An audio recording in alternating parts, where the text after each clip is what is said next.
दोस्तों अस्सलाम वालेकुम। हक मौजूद ज़िक्र कंदासीं ईद वारे ॾिहाड़े उमन चौधगी कोटलालू थाणे जे हद में क़त्ल थियल टिनि मासूम जाननि जी, जंहिंमें इलाही बख़्श, आशिक ऐं नंढड़ी नींगरी सदोरी समदाणी पाड़े जे राजपर बिरादरी सां तालुक़ रखंदड़ आहिनि। उन्हनि जा कातिल हिन वक़्त ताईं पुलिस गिरफ़्तार करण में नाकाम थी चुकी आहे ऐं एतिरो ताक़तवर कातिल आहिनि जो पुलिस जे पहुच खां एतिरो परे विया आहिनि जो उन्हनि खे गिरफ़्तार करण जे लाइ को ऑपरेशन नथो कयो वञे।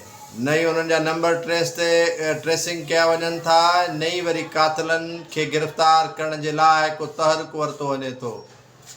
पुलिस धंधो लगाए छॾियो आहे। ज़िले खैरपुर मीरस जी पुलिस, तालके फैज़गंज जी पुलिस हिकिड़ो धंधो लगाए छॾियो आहे, हिकिड़ो कारोबार करे छॾियो आहे। इन टिनि क़त्लनि जे आड़ में पुलिस पंहिंजो धंधो पई करे, जॾहिं त कातिलनि खे गिरफ़्तार करण जे लाइ के जोगा उपाउ न आहिनि वरिता।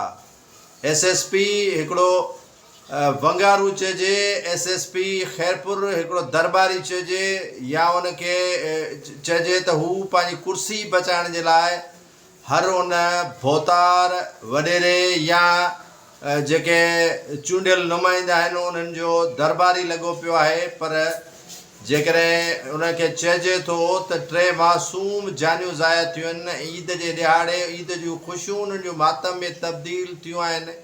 3 जानियूं ज़ाया थी चुकियूं आहिनि। उमन चौधगीअ में मासूम नींगरी क़त्ल थी आहे, उनजो वालिद क़त्ल थियो आहे ऐं हिकिड़ो ॿियो शख़्स क़त्ल थियो आहे। त उन्हनि खे गिरफ़्तार करण जे लाइ पुलिस कख बनी बीणो न आहे कयो। काथे पुलिस सफ़र पई करे ऐं रोज़ उन्हनि जे वारसनि खे ॾटा ॾियनि पिया त अॼु शहबाज़, जवाबदार, रजिब, यासिर ऐं ज़हूर चांग खे गिरफ़्तार कयो वेंदो, पर अञा ताईं पुलिस उन्हनि खे गिरफ़्तार करण में मुकमिल तौर ते नाकाम थी चुकी आहे। बदछोड़ जो सिलसिलो पुलिस हस्बे रिवायत जारी रखियो आहे ऐं उहे माण्हू केरु गिरफ़्तार कया आहिनि उहो मालिकनि खे बि ॾस पतो न आहे। कंहिंखे गिरफ़्तार पुलिस करे थी, कहिड़ा नाटक रचाए थी, कहिड़ा ड्रामा रचाए थी, इहो सॼे इलाइक़े वासियुनि खे ख़बर आहे। पुलिस त एतिरो किरदारु अदा कयो जो ॿिनि बिरादरियुनि में क़बाइली तकरार करण जो पुलिस सोचे रही आहे त राजपर ऐं चांग बिरादरीअ में क़बाइली तकरार शुरू थिए त हुननि जी रोज़ी रोटी खुले। पर कंहिं बि बिरादरीअ जा चङा विरायल न आहिनि हूंदा ऐं कंहिं बि बिरादरीअ जा मोतबर विरायल न आहिनि हूंदा ऐं सभई चांग बिरादरी इन समदाणी राजपर बिरादरीअ जे 3 क़त्लनि में मुलविस न आहिनि। पर चांग बिरादरीअ ते बि हिकिड़ो फ़र्ज़ु आयद थिए थो त हू इन्हनि जवाबदारनि जी पुष्ट पनाही न कनि, इन्हनि जवाबदारनि खे पनाह न ॾियनि। जेकॾहिं जिथे बि पनाह में आहिनि त उन्हनि खे पुलिस हवाले कयो वञे। जेकॾहिं पुलिस हवाले नथो बि कयो वञे त उन्हनि खे अदालत में पेश कयो वञे। कानून खां मथां केर बि कोन्हे को। जेकॾहिं कानून खे हर कोई हथ में खणण जी कोशिशि कंदो त पोइ यकीनन इन जा नतीजा बहितर कोन निकिरंदा। हितां जा जेके पुलिस ऑफिसर आहिनि उहे बिल्कुलु इन मामले ते ख़ामोशी अख़्तियार कई वेठा आहिनि ऐं कूड़ियूं ऑपरेशनुनि जूं दावाऊं कनि पिया त ऑपरेशन करे इन्हनि 4 कातिलनि खे गिरफ़्तार कयो वेंदो। चांग बिरादरी हिकिड़ी मौज़ब बिरादरी आहे, बहितरीन बिरादरी आहे, पर इन्हनि 4-5 लोफरनि खे लिकाइण सां उन्हनि जो बि यकीनन इमेज ख़राबु थिए थो। जेकॾहिं मासूम इन्हनि 3 क़त्लनि जा जवाबदार गिरफ़्तार न थिया त यकीनन इन जा नतीजा बि सुठा कोन निकिरंदा। इहो अॼु खां न बल्कि 15 ॾींहं गुज़री चुका आहिनि ऐं मुख़्तलिफ़ शहरनि में उन्हनि मामले जो एहतजाज थिए पियो त इन्हनि कातिलनि खे गिरफ़्तार कयो वञे।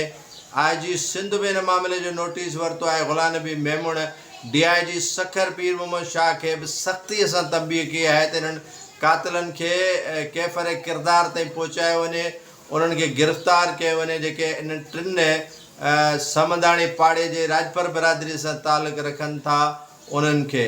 पर ज़िले ख़ैरपुर जो SSP अञा ताईं कंहिं बि क़िस्म जी कार्रवाई करण जे लाइ तयारु न आहे ऐं सिफ़े मातम आहे इन्हनि टिनि क़त्लनि खां पोइ उन्हनि जे वारसनि जो, सोगवारनि जो, ऐं उहे एहतजाज बि कनि पिया, उहे धणी दर दाहूं बि कनि पिया त क़ातिल कैफ़र किरदार ताईं पहुचनि ऐं हिन मासूम निंगरी सदोरी जे क़ातिलनि खे गिरफ़्तार कयो वञे, आशिक़ ऐं इलाही बख़्श जे क़ातिलनि खे गिरफ़्तार कयो वञे।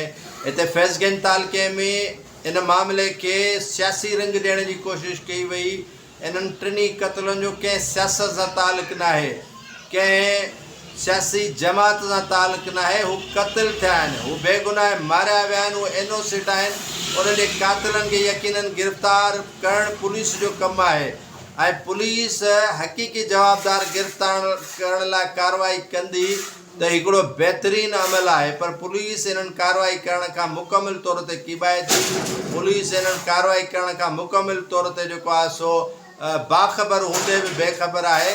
ऐं आउं पंहिंजे हिन चैनल जे तवसुस सां हिकिड़ो IG सिंध खां ॿीहर मुतालबो कयां थो त हिन नाल SSP ख़ैरपुर खे फुल फोर हटाए करे कंहिं ईमानदार बरजुस्त ऑफिसर जो तक़ररु ख़ैरपुर में कयो वञे ऐं 8 तालुक़नि जे अवाम ते हिकिड़ो रहम कयो वञे, हिन नाल SSP मां जान छॾाई वञे।